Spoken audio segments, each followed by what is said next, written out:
Welcome to the world of exploration. Welcome to the world of learning.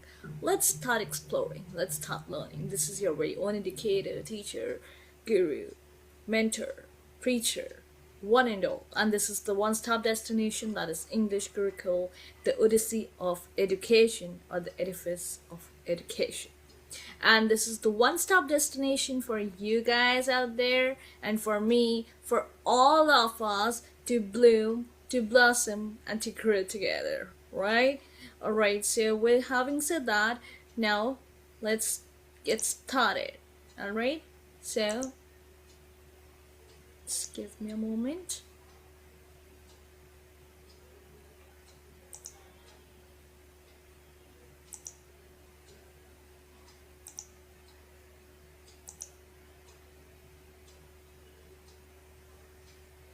Alright, so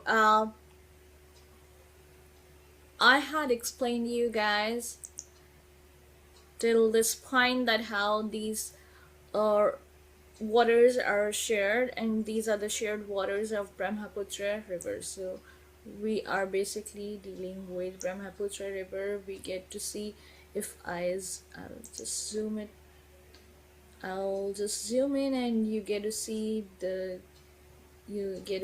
Ganga flowing, right? You'll get to see Brahmaputra, and both of them, they merge, right? So there's a point that they are sharing, right? Now, so I had explained you guys this, and let's move forward. Let's move forward with it, right? So we have examples from across the world of people living in resource-rich areas. That means that the places which are filled with natural resources, right? Which do not have any sort of where there is no depletion or degradation of resources, where there are plenty of resources that are available, right? So who have been displaced? So we have examples from across the world of people living in resource-rich areas who have been displaced from their homes to facilitate such developments. In some cases, their sacred places are under threat, and we do get to see that some of there are, on the other hand, some people who aren't living in such places. They are devoid of such places, right? And because of them being devoid, there is a void in the atmosphere, right? So in some cases, their sacred places are under threat, leading to conflicts. So there are certain cases where we do get to see that how threat is there, right? So national and international trade depend on geographical location of natural resources. So as I have discussed in my second lecture as well, in my first lecture as well, that how national and international, both these trades. So national is the trade that is happening within the boundaries of of that same country. For example, if I have taken a country, right? Or if I take Sukriti, suppose Sukriti is the name of the country. So in Sukriti's country, in Sukriti ma'am's country, what do we get to see? That there, this would be the national. If there's any sort of trade taking place between two states of the same country, that is Sukriti ma'am's country, right? Then we will get to see state A and state B, how they are interacting and how they are trading, right? And international trade would be, for example, let's say a trade that is happening between, let's take the example of India and Russia, or the trade that is happening between India and uh, let's say America, right? So I'll just, that was just an example, guys. No politics, nothing apart, just keeping politics aside and outside my arena. I'm just taking random examples, right? So location of natural resources combined with human knowledge and skills. So they have to be combined with human knowledge and skills, right? Please underline the words that I have underlined, because they're very very important. You can either use highlighter or a pencil, or a normal pencil will also uh, work out in the same manner. In fact, rather in a better manner, right? You can erase it. Even highlighters you can erase that, but pencil is, much better. So with human knowledge and skills, I mean, it's up to you, it's your choice. And these create unique products like the wood's steel. So we get to see that these, when it is combined with human knowledge and skills, so we are all, even NEP, if you see NEP policy, what do we get to see that what are the focus areas? So the focus areas being that we have to have, like for example, I'm imparting knowledge, right? I'm a source from which the knowledge is originating, right? So human knowledge is needed, along with it along with it, I need skills as well. So how will I generate, I mean, the knowledge is being generated, but how will I expand the horizons of the fields wherein I can actually help my learners, help my students, help my guys to grow better, right? So I can only help my girls and my guys and my audience and my learners, my students, my pupils to grow through skills, right? For that I will have to have either cell phone, or I'll have to have a book, or I'll have to update my knowledge, upgrade myself, right? So in a similar fashion here in social studies also, we do get to see these two things. These can create unique products like wood's steel, underline that, very important. As we know, trade fueled the development of large empires in India, and we are and very well versed, and we know it very well that trade fueled the development of empires in India. Now, select any two, you have to explore, right? So you have to select any two natural resources, gather information about their availability across different parts of India. Let's say Rajasthan, let's take an example of Uttar Pradesh, let's take an example of Delhi, how they're even in that portion wherein I was talking about national park, you can take an example of Rajasthan, Uttar Pradesh, Gujarat, New Delhi, New Delhi, not New Delhi, Rajasthan, Uttar Pradesh, Gujarat, Uttarakhand. You can take these examples, that how trade exists between these places, and how do they trade, how the interaction is taking place, right? So having said that, let's explore. Select any two natural resources, and then what are you supposed to do is you have to gather information about their availability across different parts of India. Then you have to mark them on a map. What do you observe about them? About the distribution. What are the types of economic activities connected with them? Then you have to discuss the implications of extracting the natural resources in those parts for current and future generations. So when you extract, okay, you have got, for example, you wanted a gold mine in your city, and all of a sudden you discovered that, oh, our city is filled with gold mines, we are so rich, and we can conquer, and we can just control uh, various territories and various areas under us. We can take this ABCZ area under us. No, it won't be like that, because when you extract some natural resource in that particular area, for current and future generations, just see the difference, that how when they will decrease, how when they will not be there, you will run out of a major natural resource that was meant to fuel not only your outer desires but your inner self as well, as a being, as a conscious being, right?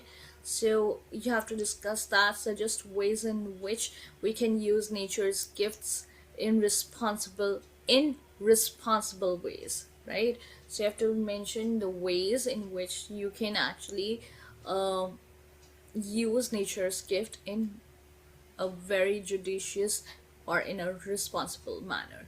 So nature does not pay attention to political boundaries. Now let me make you let me make this very very very clear, that nature does not pay attention to political boundaries. Now, have you given it a thought that suppose this is the map of India, right?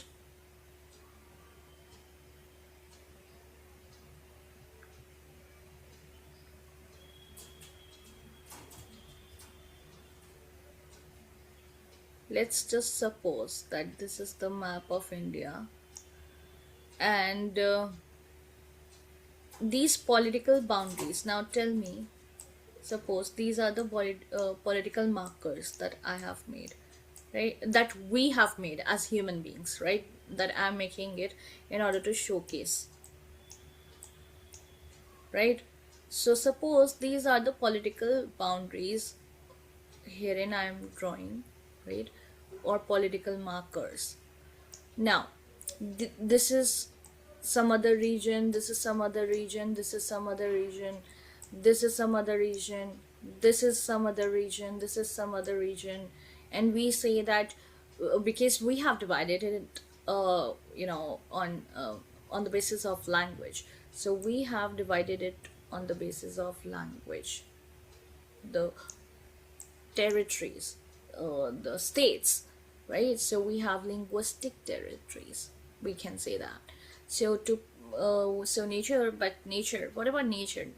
Does nature also um, ha- possess the same kind of thought process that, oh, this is Rajasthan and this is Punjab, earlier were the same? Just give it a thought. Oh, this is UP and this is Uttarakhand, earlier were the same? Just give it a thought. I have given you a major hint um, in this case, that how you are supposed to keep in mind that nature does not pay attention or does not pay any heed to political boundaries. It does not pay any heed to political boundaries, right? This leads to tensions regarding the sharing of natural resources. Let me just clear this. Yeah. So this leads to tensions regarding the sharing of natural resources. So now, how should we govern? Because you do need a system at the end of the day. But God, when God made our Mother Earth, Almighty did not distinguish that this is going to be India, this is going to be India is going to be located in Asia, and then this is going to be North America, this is going to be South America, this is going to be Europe, and this is going to be here in Africa would be located. No, nothing of that sort.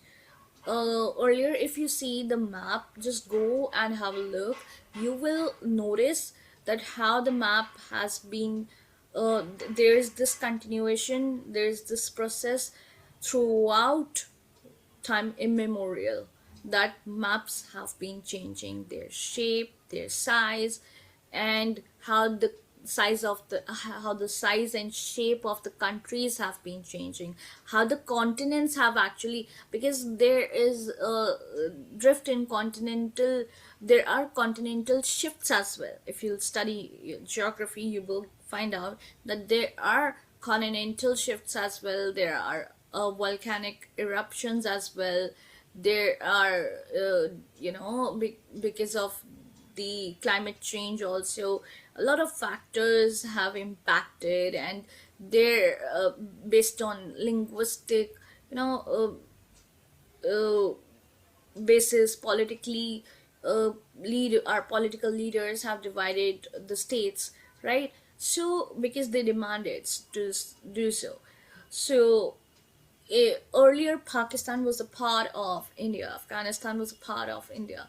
Now everything, it was India only. India was a large mass of body, but then because of the invasions of so many people, whether it be Portuguese actually introduced the system of castes, which we nowadays, tend to fight amongst ourselves, that we have such a rigid system. And see, in Europe it's so flexible, see in other countries it's so flexible, in America and all, they don't follow caste system. You don't know, guys, let me just first and foremost tell you that Portuguese were the first ones to introduce the system of caste system in order to divide India. And if what Indians did, they just blindedly followed that system. And uh, they did not even follow the system, but this tone, this kind of thought was put into the minds of Indians, so that Indians, keep on fighting with each other, and the country doesn't develop and never ever walks on the, or grows, walks on the path of development, or grows in future. Because these are small things which even in families, you do have, keep on talking about inclusion in families also, we do have differences, but that doesn't mean that you will not remain, with your family. So similarly, we all are connected. There is a supreme consciousness, and there's this supreme in supreme and consciousness that is connecting all of us, all the human beings. We all are interconnected. We aren't separate. We are all connected, which human beings are not aware about, right? So if you'll do wrong for the other person, or if you'll think ill about the other person, ultimately it will, directly come to you, right? So that's called karma. And yeah, so coming back to the lesson, uh, this leads to tensions regarding the sharing of natural resources across states as well as countries. One example is the sharing of Kaveri River. So one example would be sharing of Kaveri River. So I'll just draw this river, right? Water among Karnataka, Tamil Nadu, and Kerala and Puducherry.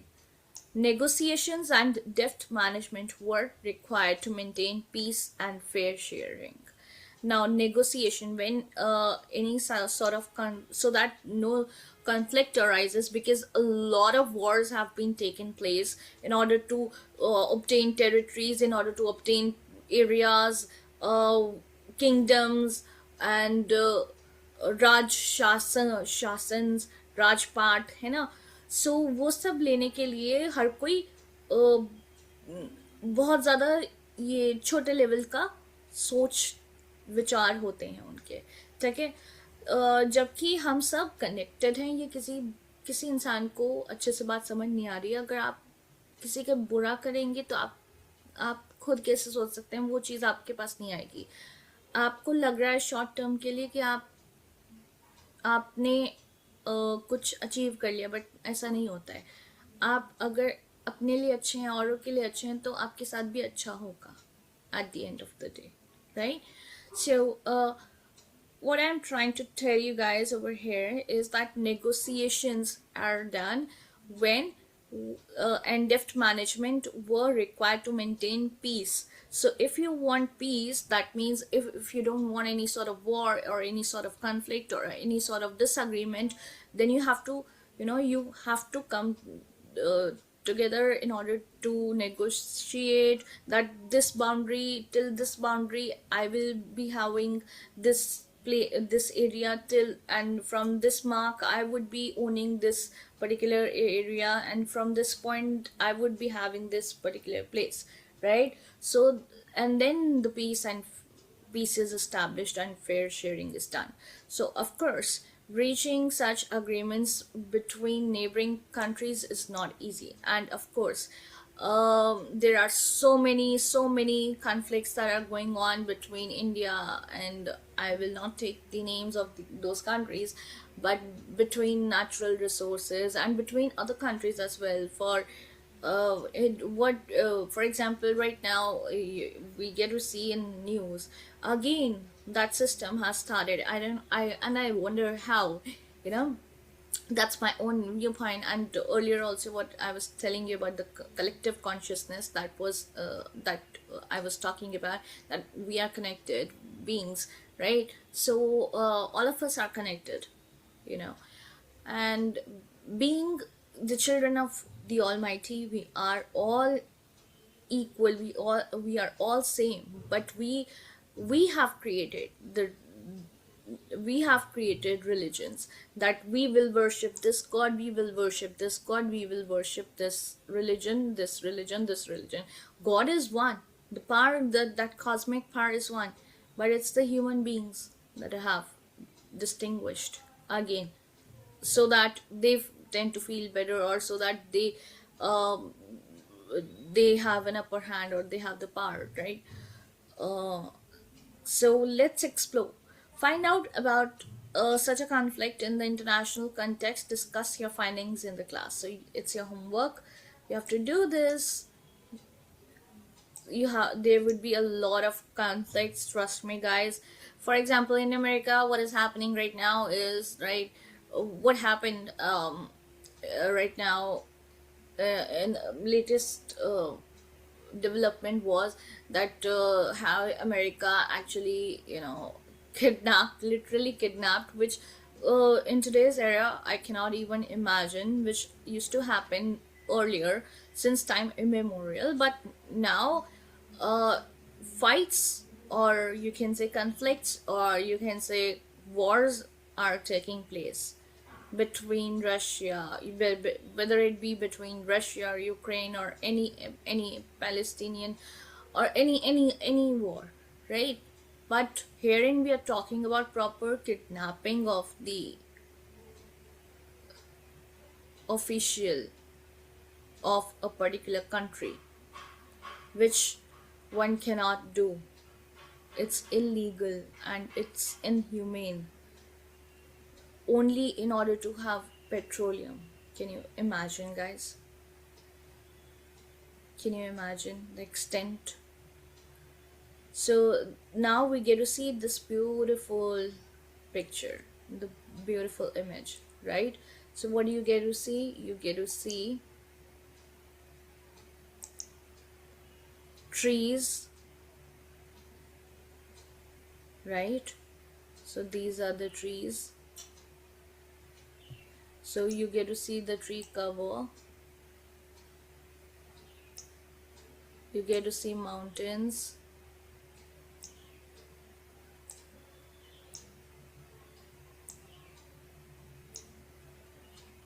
Oh.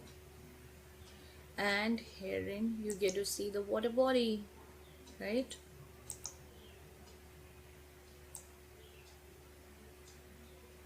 Herein you get to see water body.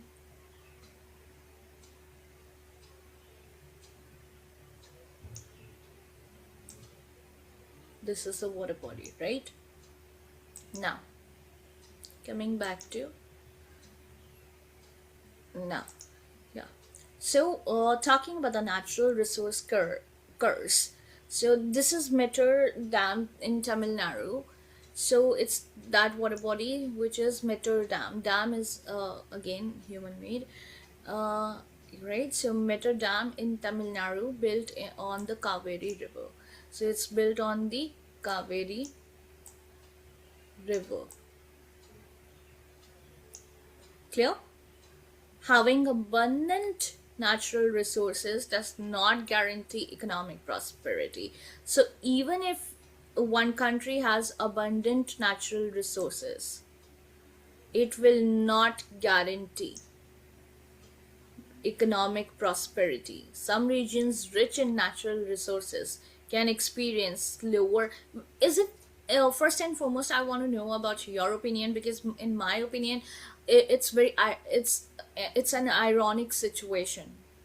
Ironic, you understand, in English terms. See, being an English educator, an English teacher, an English because I'm a PhD, right? So I'll just explain you what do you mean by irony. Irony is a situation wherein uh it's ironical. When do we make use of this literary figure? We make use of it when something that appears or looks uh, different and says different, right? So for example, so having abundant natural resources, ideally this place should guarantee economic prosperity, because we see there's a lot of there are a lot of natural resources available, right? And there are plenty of natural resources, there is abundance, there's this treasure of natural resources. So ideally economic should the economy should prosper, right? But it's not the case. So this is ironic situation, right? So some regions rich in natural resources can experience slower growth and development, a phenomena economists call the natural resource curse. Now economists call it the natural resource curse, right? Now what do you understand by curse? Curse is basically, see bacha, see, curse is when somebody so some, what do you mean by bless? To bless someone is basically to give your best wishes for, or blessing someone. It could be about blessing someone with good wealth, blessing someone with good health, blessing someone with good intention, right? Long life, right? In the similar in it, I would call it the opposite of blessing is, so you need to know the opposite of blessing is curse. So somebody when is angry, for example, you might have seen like in Hindu mythology as well. I will not call it mythology, but yeah, in human yeah, in Hinduism we do get to see जैसे होते थे जब गुस्सा आ जाता था हमारे Brahmins को या किसी को भी, तो वो अपना उसमें से स्पेशल उनका होता है, उसमें से वो पानी का छिड़काव करते थे, है ना? So they used to sprinkle water, वो एंड वो water, that water is not normal natural water. See, natural, nothing is natural.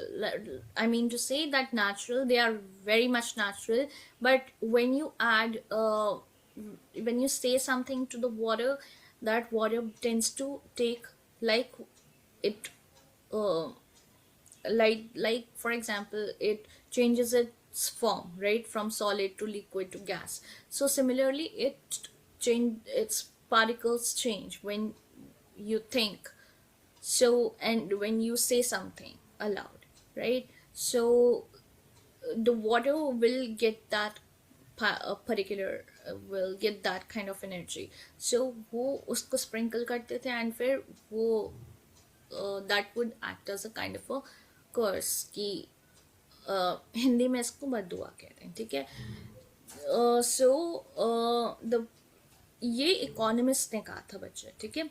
So children, economists, as I had explained you, that when you will go higher the ladder, you will get to see there's this subject in social studies only that you will get to study, which would be economics, right? And economists are the ones who study this particular subject, right? So, or the paradox of plenty, right? So it is also referred to as a paradox of plenty. Paradox again is a kind of a literary device that we make use of in English. Being an English teacher, I'm telling you, paradox also holds meaning that is contrary. So for example, paradox of plenty, that is plenty means बहुत सारा होना, ठीक है, to have in abundance any natural resource. So paradox means contrary. So contrary का भी क्या मतलब होता है? Opposite, ठीक है. So when opposites are placed together, for example, natural resource scarce, so that means there would be an area that would be having a lot of natural resources in abundance.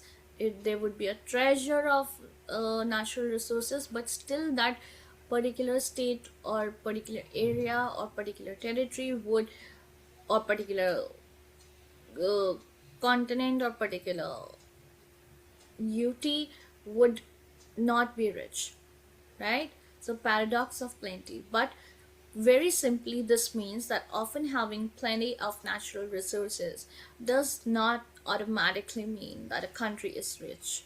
Frequently, economies are unable to develop industries that convert the resources into products of higher value. The chapter Factors of Production in the later part of this book will give you an understanding of this. So we will, as I had mentioned in my previous lecture as well, in my previous session as well, about the factors of production. So you will have different levels of production, right? You will have factors of production, right? So we will have a look at that. Then, India has generally avoided the curse by investing in development of such industries to meet our growing needs.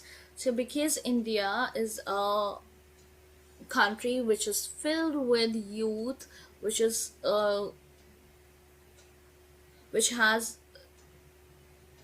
immense talent, which cannot be wasted.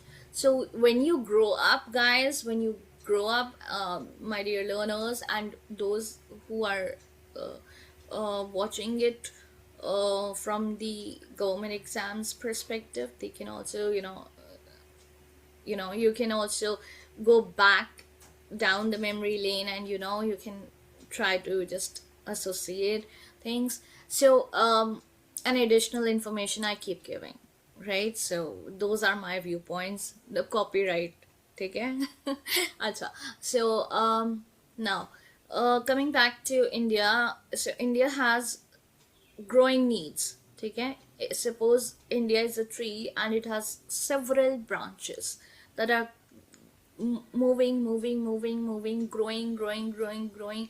They need water, they need development, right? And because the development, so India has generally avoided the curse. So India tries to avoid this kind of a curse. It tries to avoid this kind of a problem. And how does it do that? How is it possible? It is possible by investing in the development of such industries that actually meet the growing needs of the people.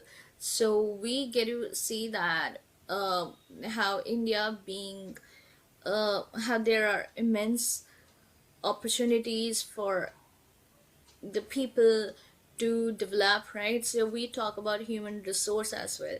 This you will come to know when you grow up, when you actually enter into the market, when you actually enter into the business arena, into the world, which is dealing with the market, which is when you have to actually when you see humans as a kind of a resource, that means adding value to the economy. So humans over here act as a kind of a resource that add value to the economy, right?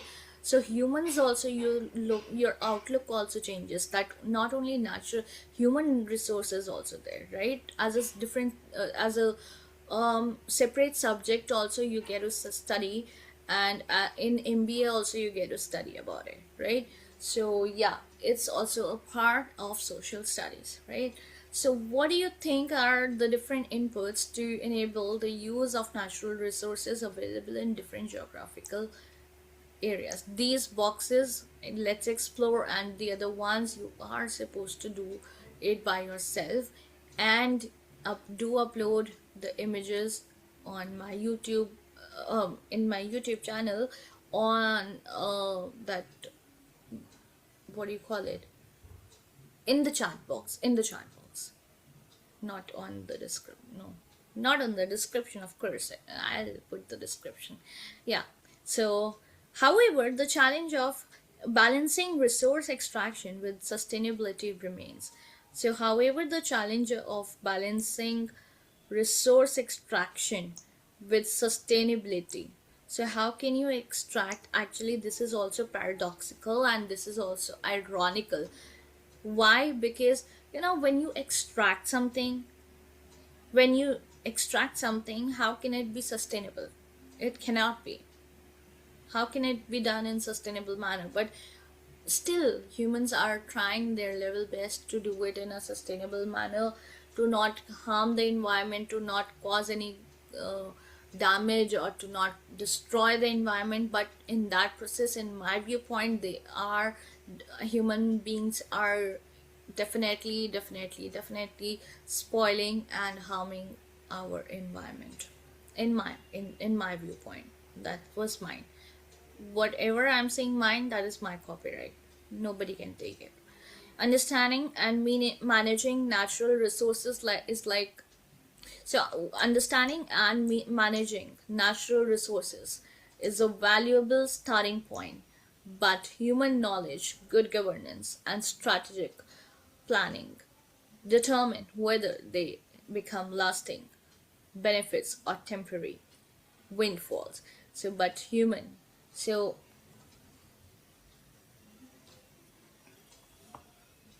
just give me a second.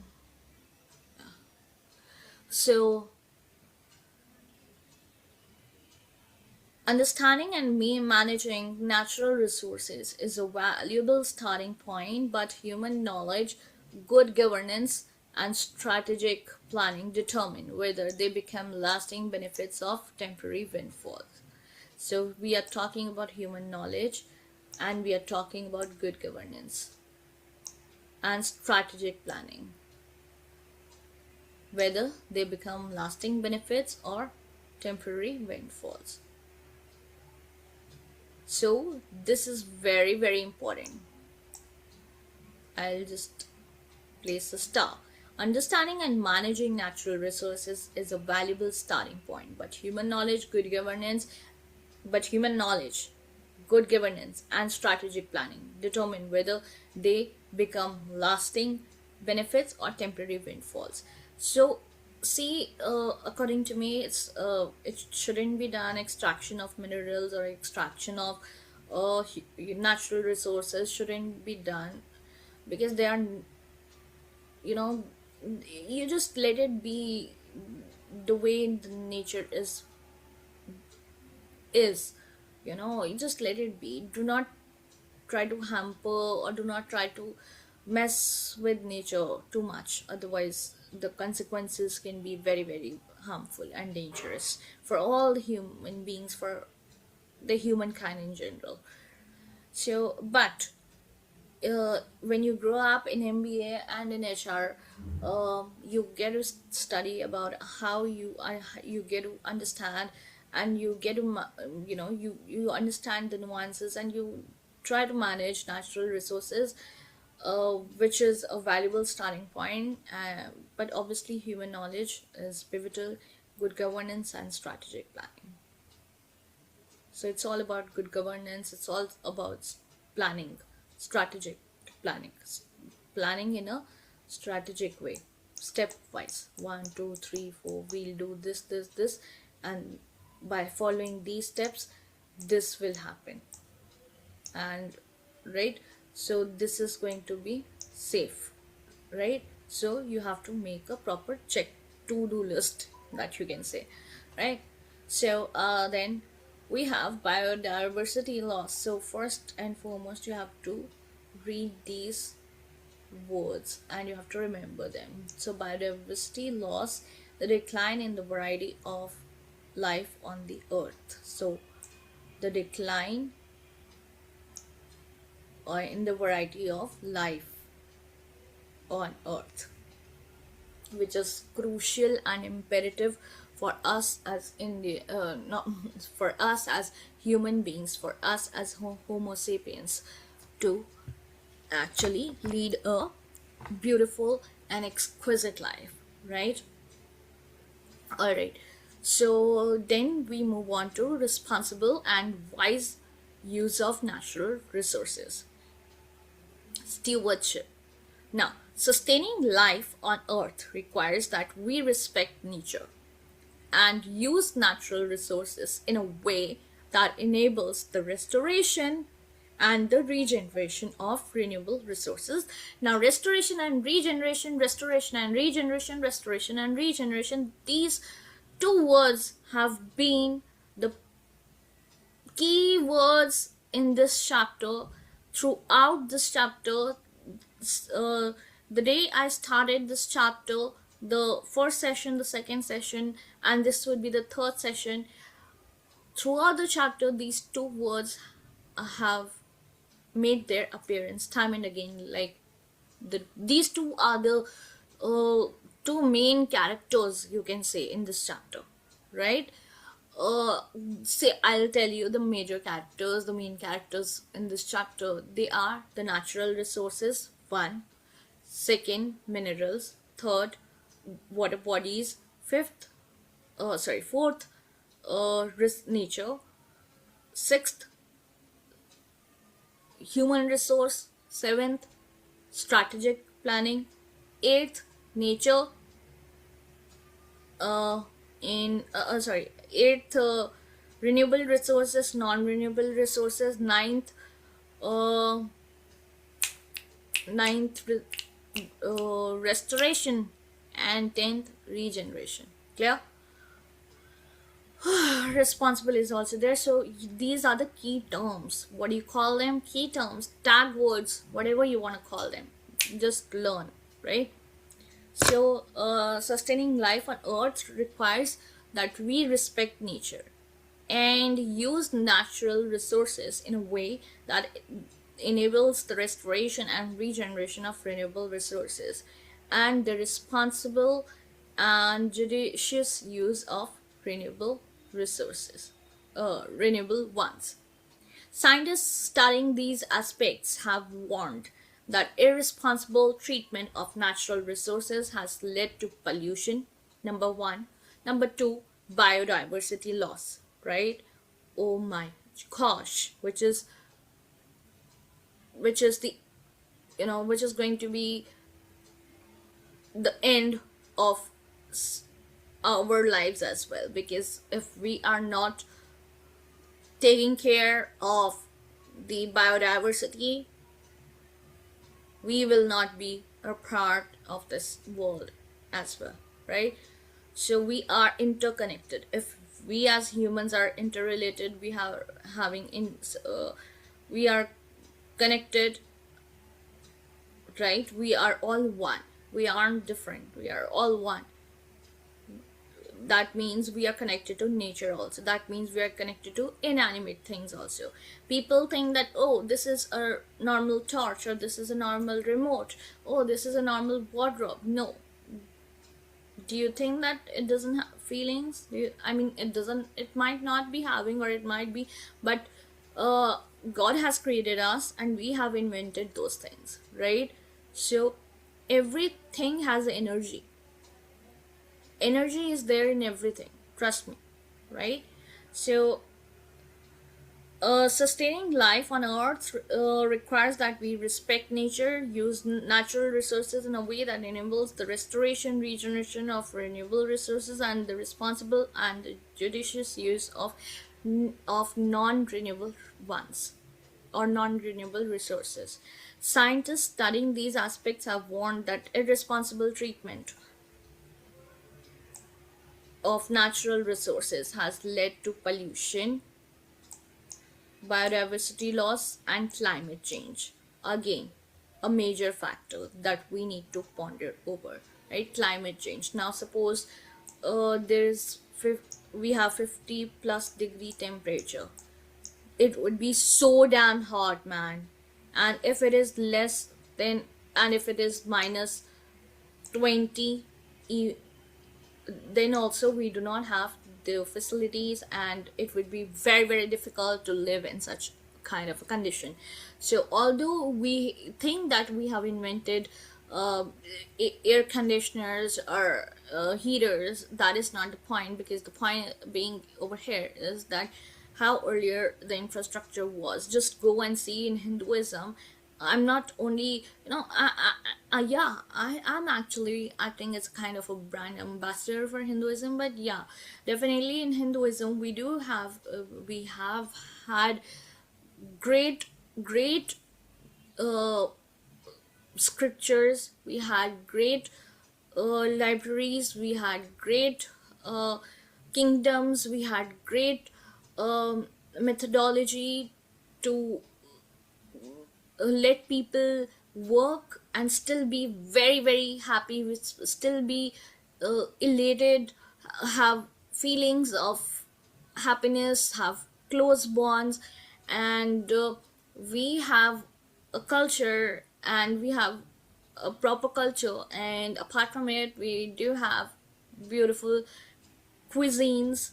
We have our own um, of dance forms, different types of dance forms, uh, and we do have uh, things that cannot be taken away from us. For example, architecture, infrastructure of temples, of that's why they, most of the invaders destroyed our temples and they attacked our temples, but it's beautiful, it's magnificent, nothing can beat our infrastructure, uh, our sites, our archaeological sites, which archaeologists study. That is also part of, yeah, that reminds me, archaeology is also part of social studies. So when you grow up, you guys are gonna learn that too, right?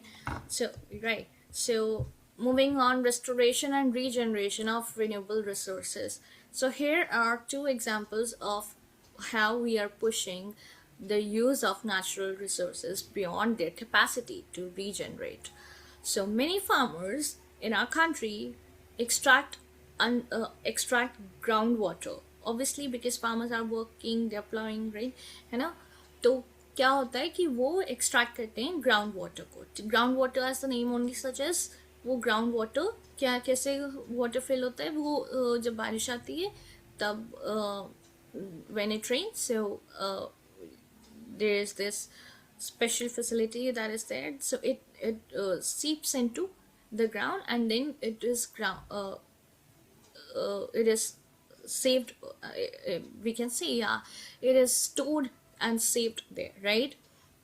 Because we are all Gen Z also, so we have to understand in terms of uploading, saving, downloading. Yeah, you can say that as well, but better to use our archaic language, or in ancient, or stick to our normal vocabulary. That would also suffice. Yeah, in fact, that is great. The more you learn about your past, the more you explore about your country, the more you appreciate your being born into that country, right? So many farmers in our country extract groundwater for irrigation purposes. In most states, the extraction rate is greater than that rate at which the water table is replenished. So it is, in most states, what happens is that the extraction rate is greater than the rate at which the water table is replenished. So suppose this is the water table. Now these are the clouds. Oh, I should have used blue color. Now suppose these are the clouds and it's raining, right? And it's getting stored, it's going and it's getting stored in this area, right? So now the way and the rate at which the extraction is greater. Now एक farmer है, ठीक है, यहाँ पे suppose करो, now suppose there's this farmer, ये farmer है and ये extract कर रहे हैं सारा water, ठीक है, क्या कर रहा है, ज़्यादा वाटर को एक्सट्रैक्ट मतलब लेना, ठीक है, किसी से। अब आप जैसे अगर आपके पास मैकबुक प्रो है, ठीक है, या आपके पास नॉर्मल कोई भी लैपटॉप है, ठीक है, या आपके पास डेल है, तो आप क्या करोगे, अगर आपने किसी को दिया है तो आप उससे, आपने दिया है किसी को और आपको एक्सचेंज करना है, तो आप कम से कम उसकी वैल्यू का प्रोडक्ट तो चाहोगे ना, है ना, या आप उससे कम में यू विल बी कंफर्टेबल, उससे कम में भी हो सकता है, लेकिन यू विल वांट, है ना, कि उतनी वैल्यू तो मिले। तो क्या होता है, ह्यूमन का भी ग्रीड आ जाता है। So human is also, you know, human mankind is greedy, right, we people are greedy, we want everything, so extraction is more. तो क्या हो जाता है, ग्राउंड वाटर में उतना वाटर जो है वो स्टोर ही नहीं हो पाता है, और जो स्टोर भी अगर होता है तो एक्सट्रैक्शन इतना हो जाता है, एक्सट्रैक्शन जो है वो ज़्यादा हो जाता है, जितना हुआ भी नहीं एक्यूमुलेट ग्राउंड में वाटर, जो बारिश आने के बाद होता है, उससे ज़्यादा तो एक्सट्रैक्ट हो जाता है, उससे ज़्यादा तो बाहर निकाल लिया जाता है। किसने निकाला होता है, फार्मर ने निकाला होता है, ठीक है। So over time, this deficit builds up, leading to higher cost of extraction of groundwater. So over time, this deficit, it builds up, which leads to higher cost of extraction of groundwater. So it leads to higher cost of extraction of groundwater and eventually to its unavailability. And eventually वो unavailable हो जाता है, ठीक है, मिलता ही नहीं है फिर, क्योंकि खत्म हो जाता है. So it has been predicted that many of our growing cities will run out of groundwater soon. Initiatives to raise groundwater levels have been launched to remedy this. Traditional practices of groundwater, of water harvesting, rejuvenation of ponds and tanks, cutting down on wasteful consumption of water, processing and reusing water are some of the strategies attempted. So अब strategies बनाने को कहा था ना, ये strategies बनाई हैं क्या कि it has been predicted that many of our growing cities will predict हुआ है. So it has been predicted that, you know, our growing metropolitan, especially metropolitan cities and other cities too, क्योंकि अब change हो गया है, जो आप terrain देखते हैं, जो आप लैंड देखते हैं, अब आपके कॉन्क्रीट लैंड्स बनने लग गए हैं, उस पर मार्बल्स होते हैं, उस पर टाइल्स होती हैं, तो कहाँ से होगा ग्राउंड वाटर, कहाँ पे वाटर, कहाँ से, जब when it would rain, where would the water be accumulated? On the marble, you will just remove it, है ना, you will use the mop and you will just mop it off, you will use rubber, whatever, right? So it has been predicted that many of our growing cities will run out of groundwater soon. Initiatives to raise groundwater levels have been launched to remedy this. So traditional practices such as, you know, water harvesting should be water harvesting should be practiced. It's the best method that anyone can opt for. Rejuvenation of ponds. Second is that ponds should be rejuvenated. Their water level should be again done with. So not done with, but obviously rejuvenation of ponds, that means their the water level, the quantity should increase, right? And tanks जो सूखे पड़ रहे थे, Pond's, उनको revive करना, उनके अंदर जान भरना, ठीक है. And tanks, cutting and tanks का भी सेम केस कि उनके अंदर भी पानी भरना, जान भरना, ठीक है. Cutting down on wasteful consumption of water, processing and reusing, cutting down on wasteful consumption of water. if someone is making use of water in which we all do, majority of us are in this uh, case, uh, use water just like that, not having a single thought that how important and vital water is for us, for all of us, for all the living creatures out there, for everything, even for non-living thing. You need water to prepare a paper, don't you need that? So you need water for several purposes. For industries also you need water, for animals you need water, for us, for human beings you need water, right? So processing and reusing water are some of the strategies attempted. Then similarly, the improper use of chemical fertilizers. So when you make use of improper strategies or improper use of chemical fertilizers and pesticides, it will lead to soil degradation. So these have led to soil degradation. That means degradation means that there's a decrease in the, not only decrease, that there's a degradation is basically lowering the quality, right? So has led to soil, the quality of the soil becoming bad, right? Ruining the quality of the soil. Traditional farming practices considered soil to be a part of Mother Earth. So, traditionally, farming practices considered soil to be, so traditionally when we started, our practices used to consider soil to be a part of Mother Earth only. Practices like the use of cow dung and other natural fertilizers, mulching, multi-cropping, and so on enabled holistic soil management. Now as a subject also, you when you grow up you will get to see that how this is also um, so you have agriculture as a subject, right? So you will study that how in agriculture you how in agriculture um, you will be studying all these things when, if you opt for that particular field, right? So there are so many fields in humanities and people say that there aren't any options. So practices like the use of cow dung, which is very very important. So people, people had this kind of mindset. I don't know whether it was due to our colonizers or due to Britishers or due to the invaders, that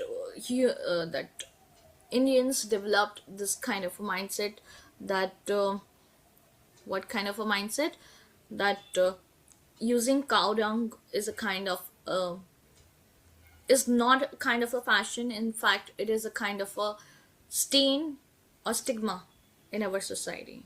I don't know why, for what reason, because it smells bad. But the qualities of, when you know the qualities of of a cow dung, you will actually and it should be made nowadays you will not get the proper quality and the good quality, but in earlier times it used to be the soil, the जो मिट्टी होती थी उसके qualities and उसका उनकी qualities और उनके ingredients इतने अच्छे होते थे, like they could give birth to beautiful plants, beautiful flowers that were actually having many many many advantages for our health, for our mind, for our body, for beautifying us, right? So cow dung similarly used to have a lot of properties apart from healing, apart from keeping the insects or the mosquitoes or the viruses or um, yeah, these things away, right? So practices like cow dung, other natural fertilizers, and use natural fertilizers. Why are you supposed to, why I don't understand why are people using man-made fertilizers? They are not good. uh, Natural fertilizers, make use of it. Mulching, multi-cropping, and so on enabled holistic, that means that the entire soil management was, the word management is itself suggesting the word holistic, that the entire soil management was done in a holistic way, in a all-round manner, right? So we must learn from these practices and apply them in our current situation to prevent further degradation. So we must learn from these practices and apply them in current situation to prevent further degradation. We need to replenish and rejuvenate our soil. Again, we need to replenish and rejuvenate our soil. Alright, so that was it for today's session. This is Sukriti Joshi ma'am signing off. But before signing off, I would like to just talk about my channel, and I would like you guys, my learners, my what should I say, my learners, uh my pupils, and my students. Yeah. So you guys, please like, share, and support. And also, do not forget to subscribe to my channel and hit the notification bell icon so that whenever I upload any sort of video, you get notified at that particular time, right? So do press the bell icon and select all options so that you get notified and you get notifications whenever I upload any sort of video, right? So this is Sukriti Joshi ma'am signing off, and do contact us on the given number, right? And please drop WhatsApp, so that we can we will definitely try to respond as early as possible, right? ASAP. So do like, share, and subscribe to my channel. This is Sukriti Joshi ma'am signing off. Bye bye. Please share your support, guys.